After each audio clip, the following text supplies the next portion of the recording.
Good morning. Welcome to the Do Nothing Project for Sunday, November 1st. It's insanity over here. Just getting our little dude bundled up. It's pouring rain outside. He's going on a post-Halloween hangout session with another little kid. Anyway, and so they're running in and out the door, and I'm practicing my equanimity here. Welcome everyone on a Sunday morning, the first time we're trying this out, maybe the last time. Advantages and disadvantages to doing it at different times for me, but hopefully this is good for some of you guys. I think it'll be good for people over in Europe, and if you're in the West Coast, it's an early start, 7 o'clock. Anyway, happy you're here. This is my practice space. These weird plants are hanging in front of this, only place I can put my computer. Yeah, if you've never been here before, very little happens. Just get together, do a simple practice, and do it in community. You kind of can do your own practice if you like, or you can follow along with the one that I guide. Yeah. So I need this today. I need this right now. I thought today we would do kind of go back to first principles a bit. First principles of doing nothing. Of course, doing nothing can really just be sitting and doing. I mean, the essence of meditation is really just being, and then you kind of build on from there. But the just being that I do is definitely biased in the direction of staying aware. For me, that's my main practice. It's my main practice when I'm sitting. It's my main practice when I'm cruising around. It's just, can I maintain a kind of this when I'm walking? I kind of know I'm walking. When I'm stressing out about stuff, I kind of know I'm stressing out about stuff. There's a sense of continuous monitoring, and that's what they would call a continuity of mindfulness. And it's just so insanely helpful to cultivate that. It's work because you're always forgetting and you come back, but it's just a tiny bit of work. It's just the work of remembering, really. And what I find over time is I just, the thing I'm kind of looking for is I'm always just looking at when am I trying to make my experience different than what it is right now. This is what's happening, but I a little bit want it to be this way, or I want it to be this way. I mean, it just happened right now. I'm like, okay. So I am doing my Do Nothing broadcast for the first time on Sunday morning, and Eden is wailing like crazy, and suddenly the rain blew up, and then this friend dropped by unexpectedly, and I would really rather things didn't happen 5 minutes before the broadcast, but they did. And so it's sort of like, what would it be like just to accept, okay, this is just what's happening in this new reality. And it's like this level of investigation. Can I just notice the part of me that wants it to be different, the part of me that's trying to prevent this from happening or trying to hold on to this from happening, and just keeping this kind of curiosity. And that's this basic curiosity around the mind. Like, how does the mind always trying to do this? And I think of it as sort of like a game. Like I'm just trying to continually game the mind or watch the mind or be one step ahead of it in a sense. And for me, it's weirdly pleasurable, even though it's challenging. So I thought that's the context in which I wanted to talk about today's meditation. I've been reading this great book. This is a teacher that I really like. His name's Sayadaw U Tenjaniya. He's a Burmese meditation teacher, really popular right now. He is the most do nothing of all kind of first wave Buddhist teachers. He's a kind of Theravada style teacher.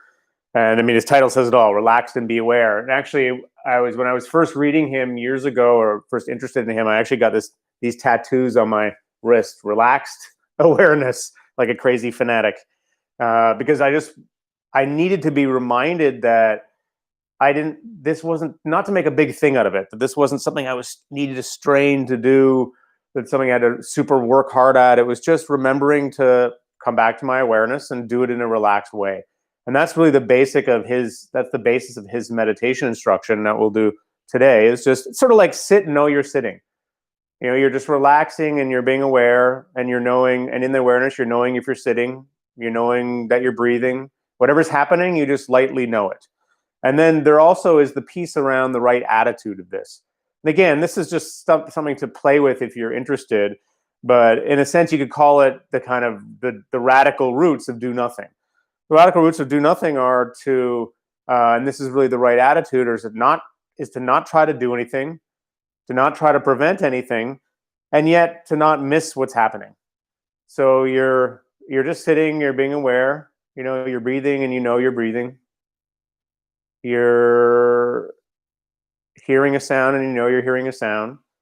And in this very subtle way, the mind will start to kind of want something a little bit more. It'll want to stay with this nice feeling of bliss in the body.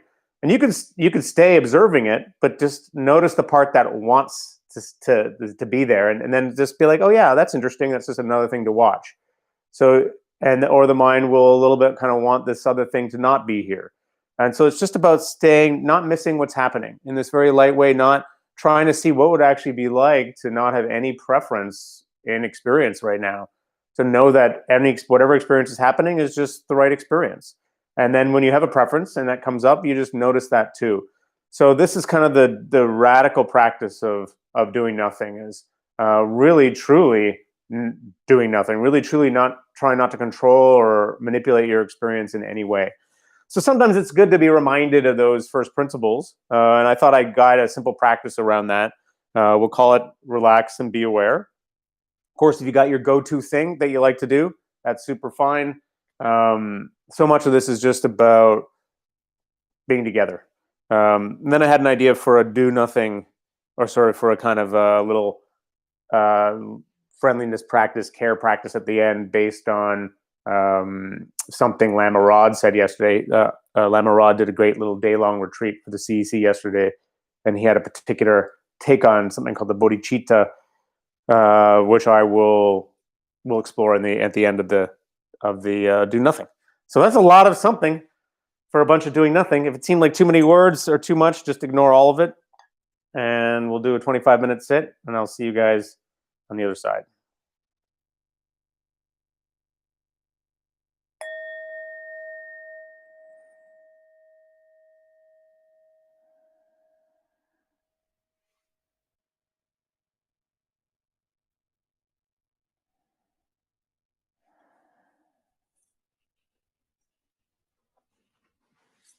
Okay, so settling into our sit for the 1st of November. The practice of doing nothing, the practice of sanity.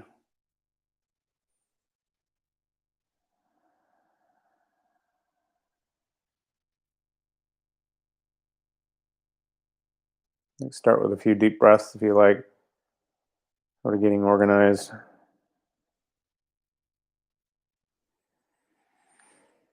Switching up on the inhale.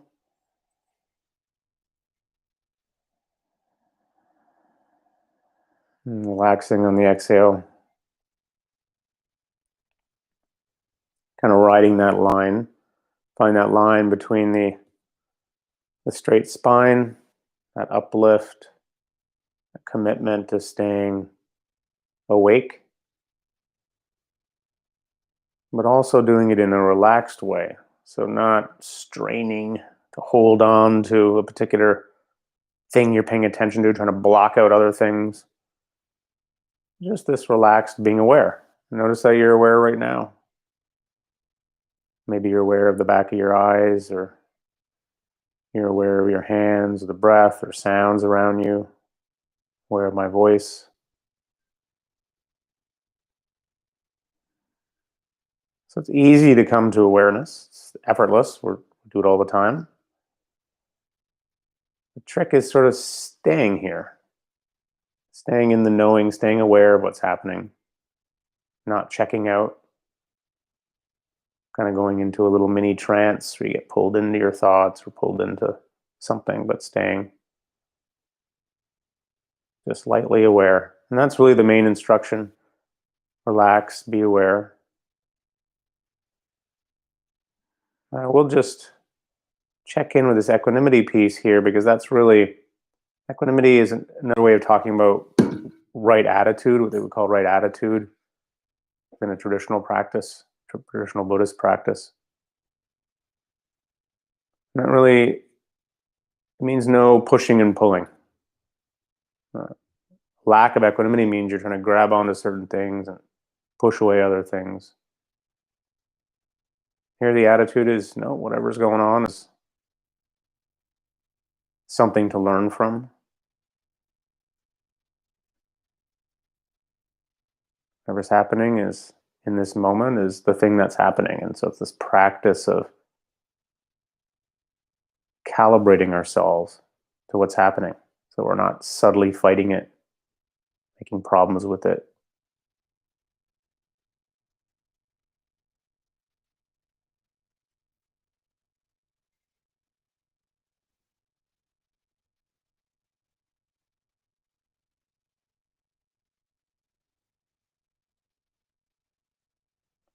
So within this stance of just being relaxed and aware, you can have a kind of open field awareness where you're just aware of whatever you're aware of, whatever happens to float by. Oh yeah, there's a thought, there's sounds. Oh yeah, I'm noticing my body or I'm noticing my breath.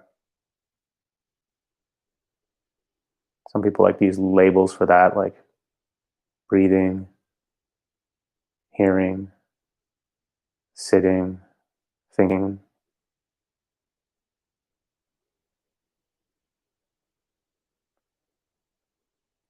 Or you can get a little more prescribed, a little more structure by just choosing a kind of direction for your attention, like the breath, say, or sounds. But then the same thing, it's sort of staying aware of that, continually not losing yourself in the breath or in sounds, but sort of always there's this sort of a spacious, backed up quality of being aware of what you're doing, of what part of what's filling up your knowing. And there's no reason you can't do that with an object.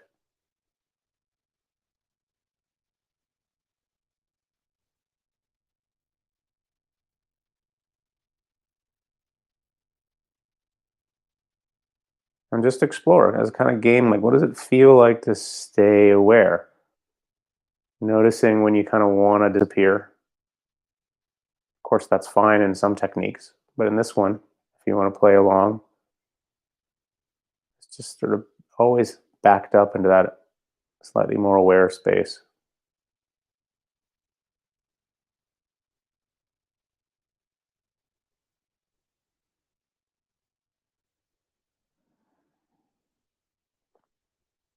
Relax and be aware.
Nice. So the good thing with this practice is that nothing special needs to be happening. Whatever's happening is fine. Just be aware of it. Just notice it. Yeah. So you start thinking, and you notice you thinking.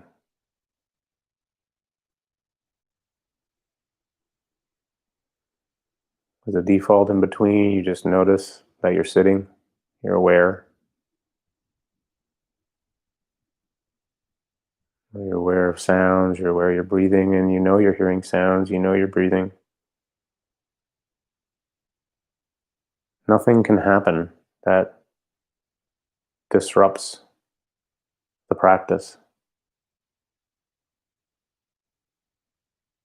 as long as we know it.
Of course, from this place, there's still lots of ways of playing. You can still play with getting very still, seeing how delicate you can notice things. Just always from this place of awareness. You know what's happening.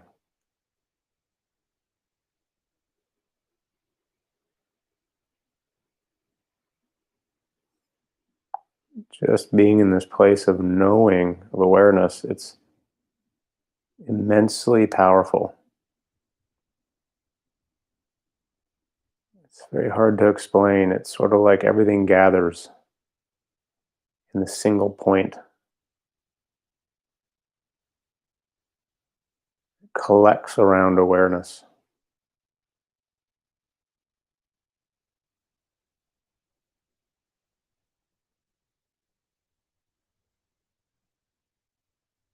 And from this place of being perfectly present and not trying to manipulate reality at all,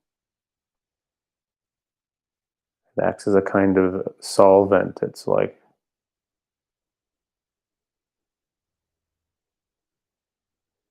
the world sort of burns clean right through us.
And just maintaining this very light curiosity about the mind when it tries to very subtly hold on to something or very subtly push away something or very subtly not want to see something when it's deliberately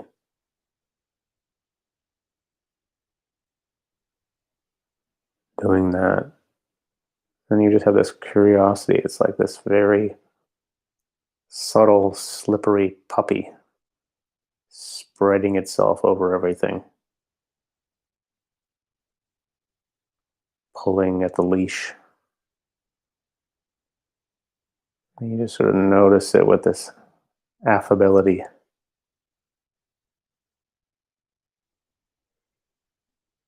relaxed, aware,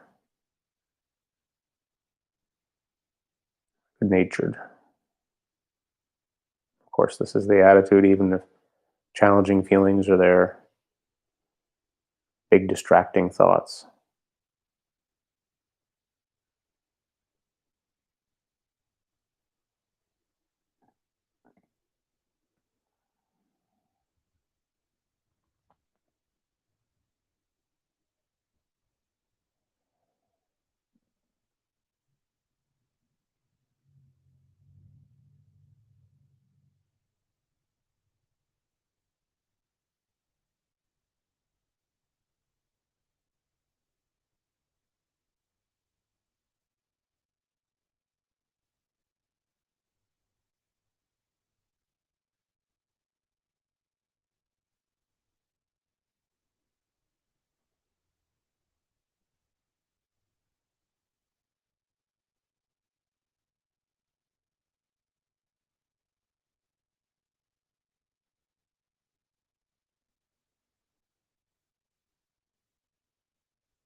Good. So just feeling your own presence, noticing your awareness here, aware of whatever's happening, my voice, the breath, the sounds around you.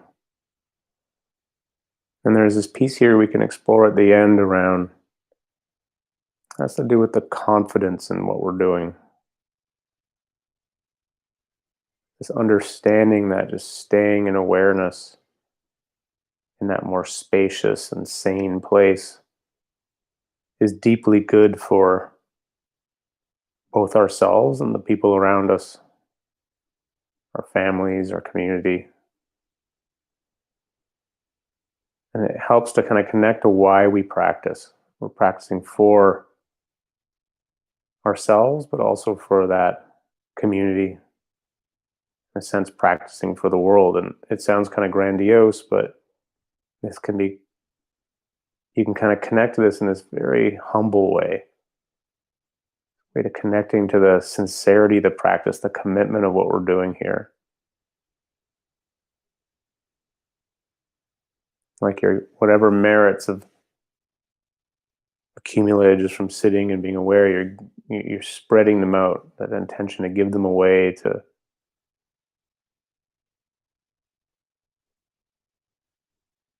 that you're sitting in a sense for everyone, each of us sitting for everyone. The confidence that that is a valuable thing.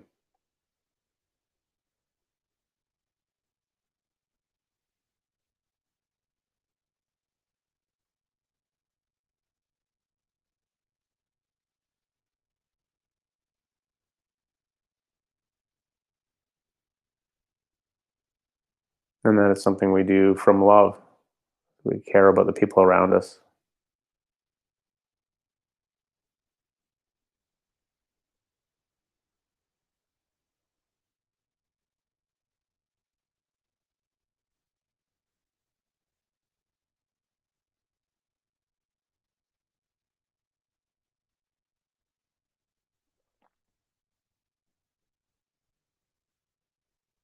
It's like, here I was. I thought I was going to sit and just do nothing.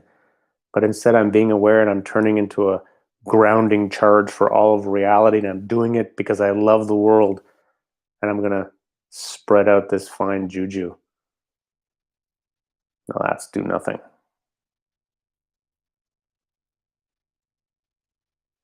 Practicing our confidence in that, trying that on, seeing how it feels. What would it feel like to know that's true, but not in any kind of grandiose way, just this simple confidence that the practice is healing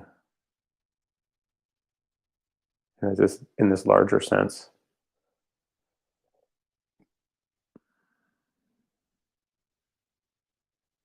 Coming into a present moment, open experience of reality in a weird way heals reality.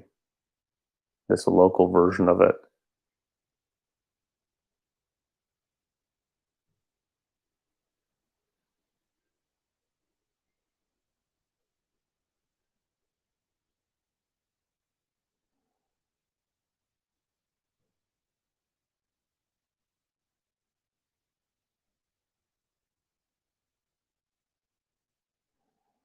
And then you can let go of all that and just sit for one more minute.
Yeah,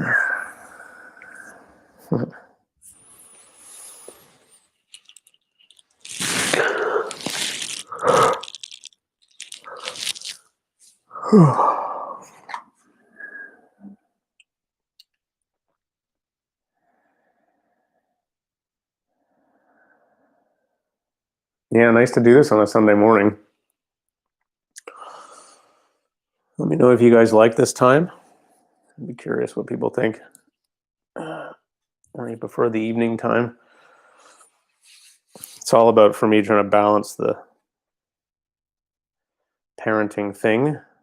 Now I realize why none of my friends who were parents could ever make any of my meditation sits back in the day when I wasn't a parent. It's very challenging. I mean, that's why the basic, for me, the basic like thing I consider my basic practice not sitting on the cushion. It's like walking around, doing that. Can I continually sort of stay aware, stay clear about what's happening in the middle of my day when I'm with Eden, when I'm doing my work, when I'm reading, and you can do it. It's and it gets the mindfulness gets really powerful, and that's how you really unshackle meditation from the cushion. You kind of continually have that intention, and you forget, kind of go unconscious, you come back, but that is the only way for me. Otherwise, I would go crazy thinking I need to always have my sitting practice. I just don't have time for it sometimes. Okay, so we got some votes here for times. Oh, look at these. Yeah, let's tabulate this. Lots of people like this time. It's probably a better time for me. So, and how'd you guys like the practice? I mean, it was a little more kind of a demanding doing nothing than we often do, which is true, just sitting and not doing anything, but it is exploring that slight inclination to staying aware. I'm curious how people found it. Um, okay,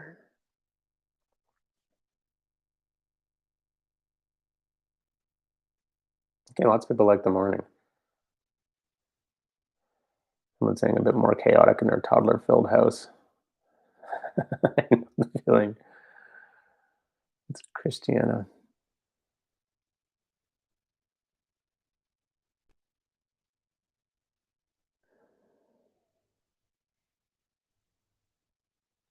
So Jennifer's saying this was a game changer for me. Understanding that nothing can disrupt my meditation as long as I'm aware of it is exactly what I needed.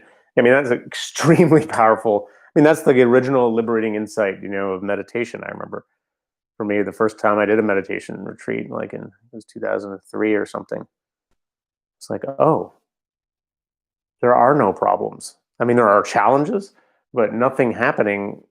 It's just something else to be aware of. And then when you kind of pop into that mode and actually are living or operating from it, it's extremely liberating.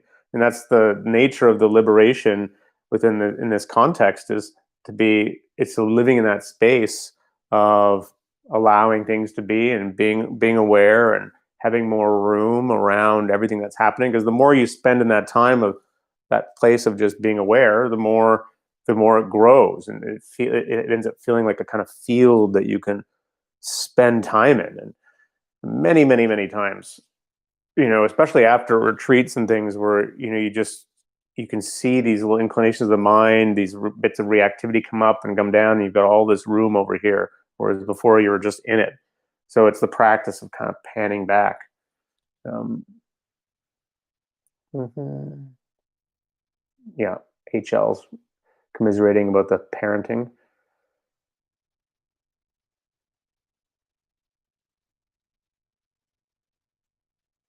Well, lots of people like this time. That's cool.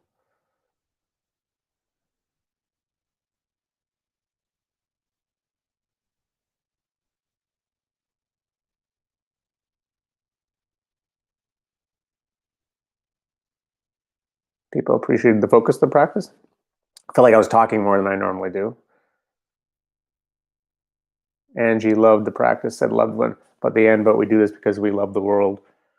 Yeah, that's what they would call the bodhicitta, or the bodhisattva vow. That's another whole subject, but It's very powerful to connect to that, to connect to the sense of like that you're not just doing it for yourself. It gives you a lot of motivation. For me, that's the thing I remember. It's like I have to I remind myself that I'm not doing this just for me. I'm definitely doing it for my family, especially my wife. Yeah. But also to be able to kind of do the work that I do. And so just continually remembering that, oh yeah, this is, this is deeply of value, and then like I might, if it was just for me, I'd probably flub it up, or I just abandon it because a lot of us are like that. But if I know I'm trying to do this for other people as well, then it keeps me more accountable. So it's a great way to keep the accountability. Um,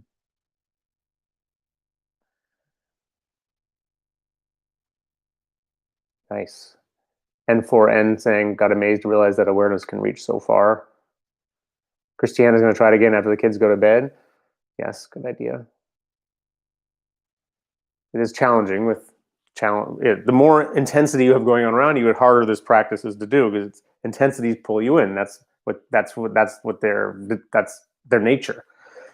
So it's easier to stay aware when everything's relatively calm and chill. It still can be a challenge. You forget, come back. But when things are really going off, of course, you're pulled this way and that. So that's why it requires a stronger practice. Just time.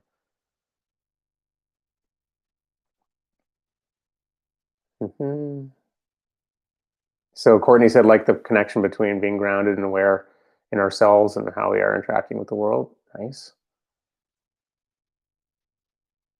Yeah, Jennifer saying it's practice similar to see, hear, feel.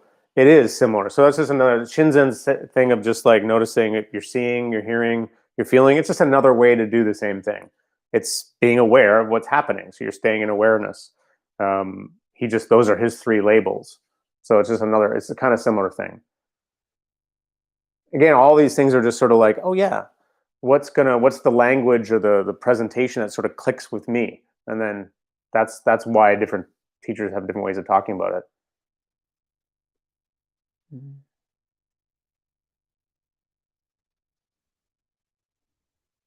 Yeah, so Lindsay liked the piece about the confidence and the practice being good for the world. Nice. Allison, I became aware how a part of me doesn't want to see and be aware. That's really interesting to notice.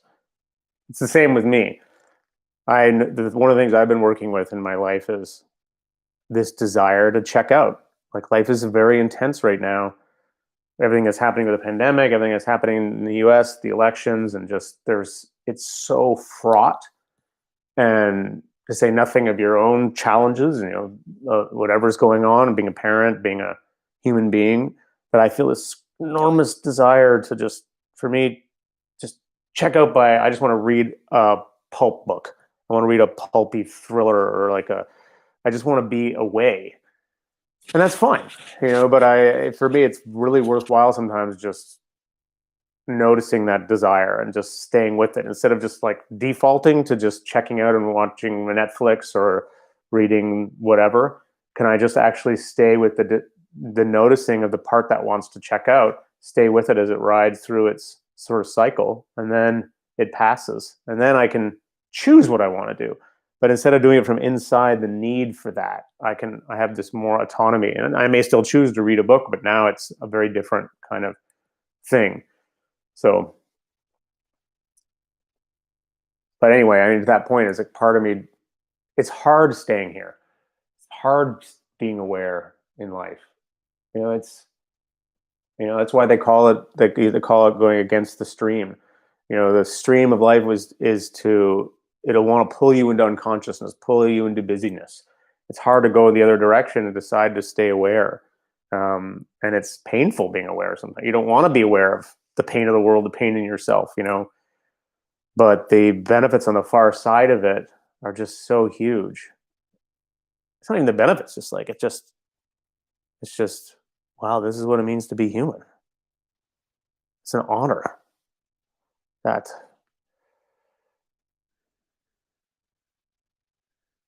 Mm. Hey Eleanor, I was more quiet than normal, she said. Okay, well, maybe true. Being human takes practice.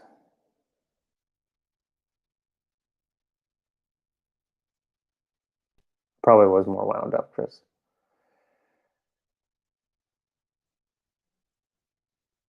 I'm trying to go through, but you keep people adding comments, and then I have to go back. Mm, Laura saying finding nighttime harder to keep the mind cleared, focusing more challenging to staying in the moment. Morning brings a new beginning. Yeah, that's good to notice. Right. So Shelby saying, I'm becoming aware of how when I'm highly anxious, I want the meditation to be the cure, despite awareness that this expectation isn't always productive. Exactly. It's so good to notice that, and it's totally normal that you have that attitude. It is the cure in a kind of deep sense, but you can't let that be. You can't let the gripping for that, the desire for that, to be the primary motivator inside the practice. Um,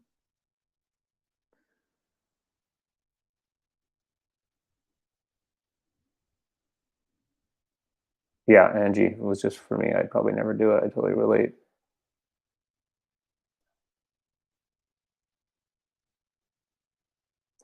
Yeah, Brooke saying, I found it a challenge with this today. Too many things to be aware of, and we'll try to focus on this in sections. Focus on thoughts, the body, then body sensations and sounds. I need more structure these days. So that's a really good insight to know that about yourself. Sometimes we need more structure. Sometimes we got to. This is the thing about being your own teacher. It's sort of knowing what you need at different times. Practice is a medicine. But sometimes, if you're in a more blown out space, you may need to work with a more slower, embodied, simple focus, or more movement, or more self compassion and loving kindness. You got to kind of respond to where you are a little bit.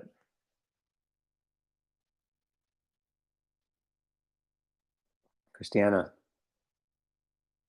one of the most amazing things is when I can make a different choice in reaction and ground in equanimity. I can reduce the general reactivity around me with both colleagues and toddlers. Awesome.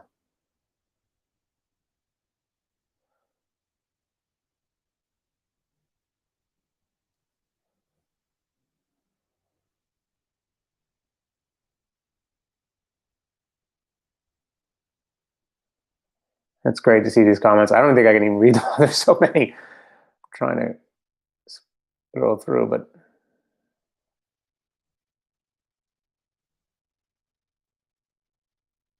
yeah, Gabrielle is saying that the Tenjaniya, this is Alexis Santos' teacher. It's true. He has a quote and he has a blurb in here. Alexis is one of the teachers on 10% Happier. Great guy.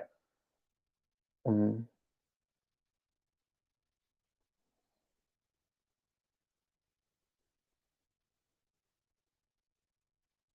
Yeah, Sarah Lamarod said yesterday, once you pull back the veil, you can't unsee what's underneath. A lot to say about that.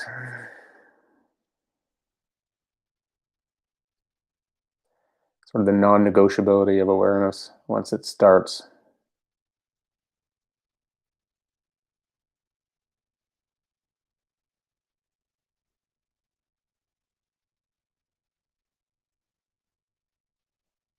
Christiana just talking about looking for a book to absorb me, and man, wow, I guess that is in the pursuit of numbing, checking out. Yeah, so this is something that's I think is important to kind of say something about, because it's not like reading is awesome.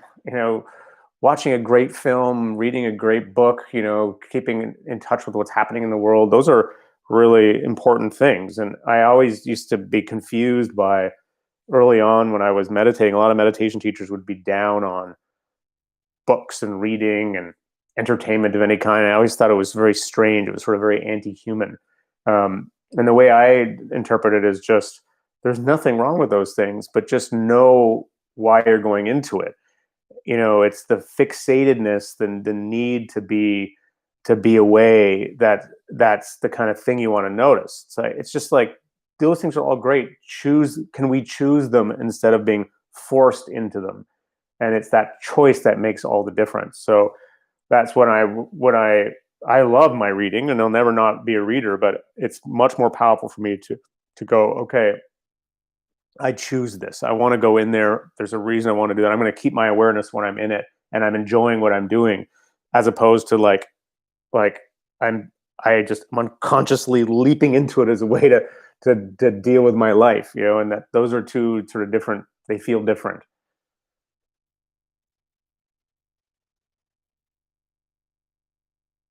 Mm,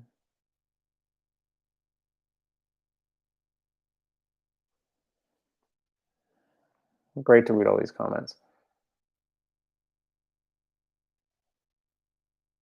Yeah, so next week I think we'll do 8 p.m. again. Go back to the PM, sort of the back and forth, and then we'll kind of make. But I'm going to make a decision this week where we're going to land. It's going to be more morning or evening, um, but we will do 8 p.m. next time. Um, I guess, and that's what Lily's saying here. I didn't know that we had decided that.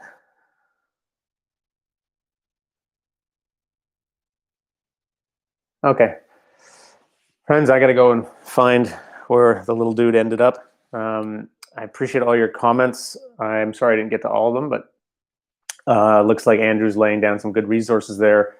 And I'll see you next week, hopefully. Thank you. Thank you for your practice. Thanks for hanging out. It's good to meditate with you. Good to start out our day this way. And keep it real.